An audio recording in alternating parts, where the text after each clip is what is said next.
पूरा बिजनेस एक ही सवाल कर रहा है कि दूल्हे का बाप कहाँ है। अगर आपने हमसे रिश्ता जोड़ना है तो आपके सामने सिर्फ मूसा का है। तो प्लीज अपना फोन ऑन करो, कॉल मी बैक। बहुत बड़ी प्रॉब्लम हो गई है, पूरा खानदान नीचे इंतजार कर रहा है। मेरी मॉम और डैड की इज्जत दाव पर है। दुबई में जॉब लग के तुम्हें बहुत खुश रखूंगा, लेकिन तुम्हें अभी के अभी फैसला करना होगा कि तुम मेरे साथ रिश्ता जोड़ोगी या तोड़ दो।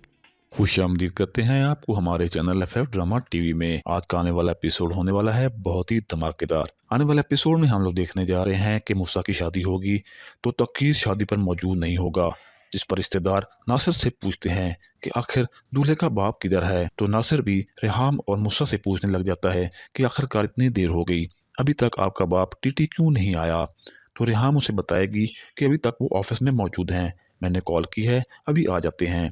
कुछ झूठ छुपाने के लिए रेहाम बहुत कोशिश करती है, लेकिन आखिरकार नासिर को इस बात का इल्म हो जाता है कि असल माजरा क्या है। तो इस पर नासिर शादी रोक देता है और कहता है कि जब तक तौकीर नहीं आएगा ये शादी नहीं होगी। रेहाम बार बार कोशिश करती है टीटी से कॉल पर रब्ता करने की, लेकिन टीटी कॉल अटेंड नहीं करेगा। इसकी वजह यह है कि मासूमा ने उसका मोबाइल छुपा कर रख दिया होगा और टीटी की हालत भी खराब होती है, जो कि सो रहा होता है, जिसकी वजह से वो कॉल अटेंड नहीं कर पाता। इधर हम लोग ये भी देखेंगे कि मूसा मोहम्मद से कहेगा कि मेरी बैरून मुल्क जॉब हो गई है, अब मेरे पास अपनी एक नौकरी होगी, मुझे अपने बाप की जरूरत नहीं है, तुम चाहो तो मेरे साथ रिश्ता रख सकती हो, अगर चाहो तो नहीं। तो इस पर मोहम्मद अपने बाप को भी समझाती है कि मैं मूसा से रिश्ता करना चाहती हूँ। तो नासिर मूसा और मोहम्मद की शादी की इजाज़त दे देता है और शादी भी हो जाती है।